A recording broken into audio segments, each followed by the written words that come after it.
What's going on, everyone? Jay Kwan here, and we're back at it again. After a little bit of hiatus with Fabled right around the corner, I was able to brew up some decks here for you guys to actually see and try out in the next few weeks.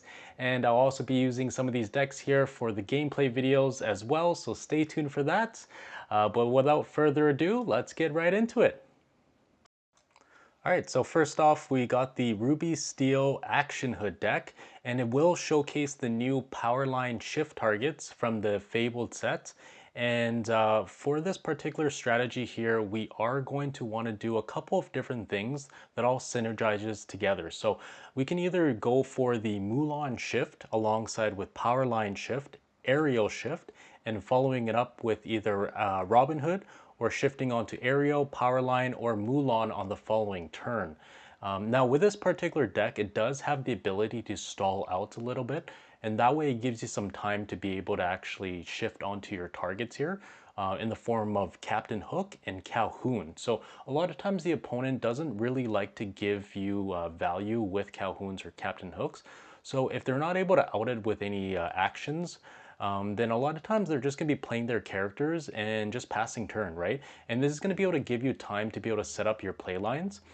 So essentially, again, like Aerial is also here to be able to give targets like Calhoun and Mulan to be able to get evasive and start challenging into your opponent's stuff, alongside with One Last Hope. So One Last Hope is a really nice addition to this deck here, because what it does is that it gives one of your chosen characters resist 2, but if it's a hero, it will have the option to challenge into a readied character. This means that it's going to turn on your Maui Half Shark and your Mulan shift if all of your opponent's characters are still readied because they didn't want your characters to be challenged by Calhouns or Captain Hooks. And alongside with Robin Hood, Robin Hood's going to synergize very well with the Maui Half Shark and Aerial shift, just due to the fact that, well, let's just say when you play any of the songs here, right? So Strength of Raging Fire, One Last Hope, I'm Still Here, When Will My Life Begin, Be King, and Pirate's Life with Robin Hood, Aerial will then trigger its ability, allowing you to pay 2 to be able to deal 3 damage to any chosen character. And this does also work with the Powerline Shift. So the Powerline Shift is a new card here from Fabled, and what that does is that when it sings a song, you're able to look at the top 4 cards of your deck, and if there's a song from among them, you can play it for free.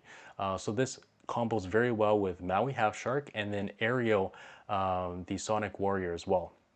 So all in all in this deck, again, like you do want to make a different types of pivots based off of if you're going first or second, and also some of like if it's a faster deck or a slower deck, right?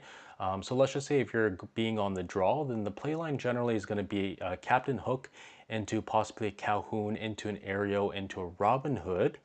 And let's just say if you're on the play, you'd want to go for the Mulan, into the power line, into the Aerial, right? So there's different ways that you can pivot this deck here. And all in all, this deck is going to be showcased in a couple of the gameplay videos. It is kind of like an alpha version right now, so plenty of these cards could very well change in their ratios, right? Namari could be cut down to 2, and then Maui Half Shark could be up to 4 copies. Mulan could be up to 3 copies, right? So feel free to fiddle around with this deck here in the next few weeks, and let me know down in the comments below if if you've made any changes that you prefer. All right, so the next deck we got here is going to be the Blurple Control. Blurple is going to be one of the very top meta contenders. I personally feel like is going to be, in maybe the top 2, right? Alongside with maybe aggro.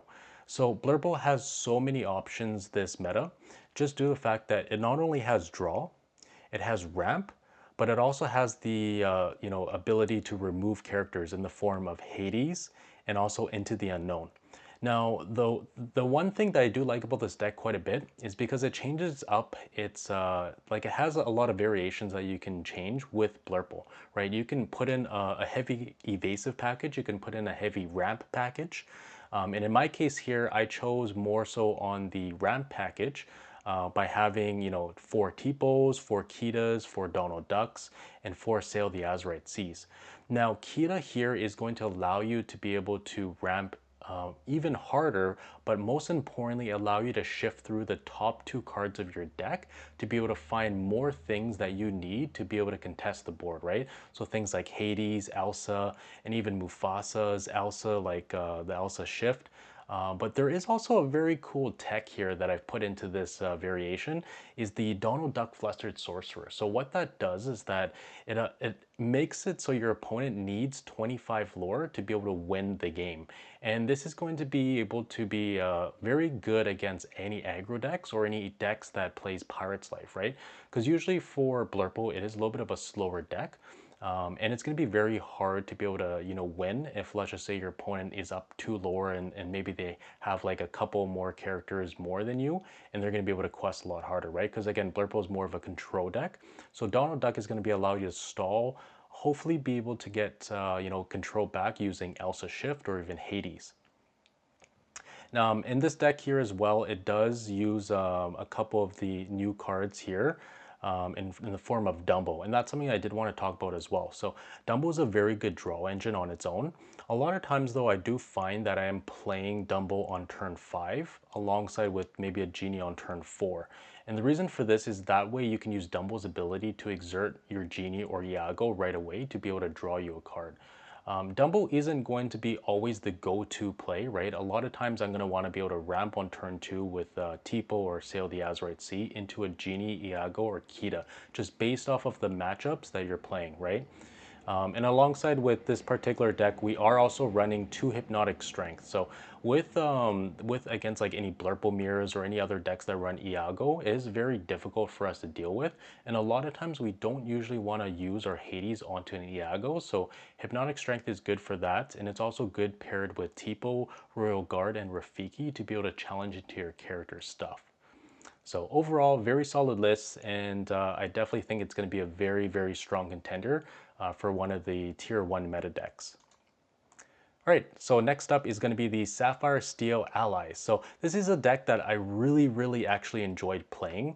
I did take inspiration here from Kree or Rip Lungs. I believe he started this deck on his channel here, and I saw it and I was like, wow, this is a really cool deck because it has really good synergies here with the Jasmine Shift line. So Jasmine Shift is when it quests, you can look at I believe it was the top 4 or 5 cards of your deck, and you can choose one that's an ally and add it to your hand. So in this variation here for Sapphire Steel, you're not going to have too much draw aside from dock, right? So Jasmine Shift is going to be allow you to do like a little bit of a pseudo draw. On top of that, we are going to have new cards such as Lilo in this deck and Scar, right? So Lilo is essentially a little bit like a crab or a creaky. When it's played, it gives all of your characters Challenger +2, and when it quests, it also gives an alien Challenger +2. And the aliens that we do have in this deck is going to be Pleakley and Stitch. So Stitch is really cool because Stitch is when it challenges and banishes a character, you gain a lore and you draw a card. So that's another good way to also draw cards as well. And then with Scar, Scar is a new card too. So Scar is going to give all your allies 1 strength, but it also allows you to essentially banish one of your ally characters and draw cards equal to its strength, and then also discard, I believe it's 2 cards as well for that. So it's a really good way to just, sift through your cards and find Hades and Vincenzo as your top heavy cards to kind of close out the game here. So really cool deck all in all. And with this particular deck, another thing I did want to mention here too is that Bagheera is also an ally. It's a bodyguard and it acts like a pseudo board wipe too. So that can also be added with Jasmine's ability. All right, so our last deck here that I did want to showcase is going to be the Ruby Sapphire. I call it the Uber Ramp. And the best part is that this deck does not play any new cards that was released from Fabled. It does have a bunch of reprinted cards, which is fine. But it allows you a little bit to kind of like retire the old Ruby Sapphire and still have a lot of the cards that you had for that. But for this one is going to be a very focus centric in terms of ramping, right? So we have Tipo, we have Kita, we have Donald Duck, and we have Sail the Azurite Sea. But one cool combo with Kita, so Kita is a 4 cost, has Ward, and you can exert it to look at the top two cards of your deck. Put one into the inkwell exerted, and then put the other card back onto top of the deck. So this pairs very well with the Rhea Kimundra Rider. So Rhea is a card that has an ability that anytime you ramp, you can ready a character. Now, because Kita doesn't need to quest or challenge to be able to use its ability, it can just exert itself. This can be paired very well with Rhea because if let's just say you have Kita and Rhea on board, Kita's going to use its ability for you to ramp. Rhea's going to ready Kita and then you can ramp again. So the reason why we're putting in all these ramp cards like Donald Duck and whatnot is so that way we can slowly start to ramp to our very strong characters such as Hades, Mufasa, and Maleficent. So this particular variation of Ruby Sapphire doesn't have any card draw at all, right? You're mainly relying on looking at the top few cards of your deck to be able to get good stuff, and Mufasa is there to be able to help you act like a pseudo card draw as well, right? Getting two random cards from the inkwell and adding it back to your hand. And eventually you're going to have a whole entire board of like Maui Half Sharks, Hades, Mulans, Mufasas, and Maleficent. So a very, very strong, heavy end card or heavy end deck here with a good strategy because you'll also have be able to contend against any aggro decks using Mulan and Mulan Shift, and also the Goofy card that you see here. So the Goofy is a 6 cost. It's rush and evasive, so it's 5/5, which is very, very important because not only does this take out opposing Maui Half Sharks, but it's going to be able to take out cards like Rhino Shift in one go, Genies, Elsa's, and a bunch of other stuff. So it's a very important card to this, especially so you don't lose early in the game here, right? Because this deck does take a little bit of setup. And then of course you also have the Mulan Shift to be able to ping smaller characters as well. Another great addition in this deck is going to be Baymax. So Baymax allows you to heal 2 damage from one of your characters and you gain lore based off of the damage that you healed. And that's a character that has an ability when it's played or when it quests. So this is paired very well with Mulan 1-drop because Mulan 1-drop comes in with 2 damage already, but also pairs very well with Mulan Shift once it challenges. It's going to have some damage on there. It does have 6 willpower, so it's quite a bit, and you can heal it up, gain more lore, and just stay in the game that way while controlling their board. And it's also very good paired with Goofy and Maui Half Shark as well. Mufasa, not to mention, has 9 willpower, right? So you're gonna have a whole ton of stuff to be able to heal up with Baymax. But yeah, all in all, like these are going to be the 4 decks here that I'm personally using and going to be using in the next few weeks. And hopefully you guys enjoy this. Let me know down in the comments below what types of decks you're looking forward in the new Fabled sets. And yeah, don't forget to like and subscribe. Thanks for watching, guys, and I'll see you guys in the next one. Peace.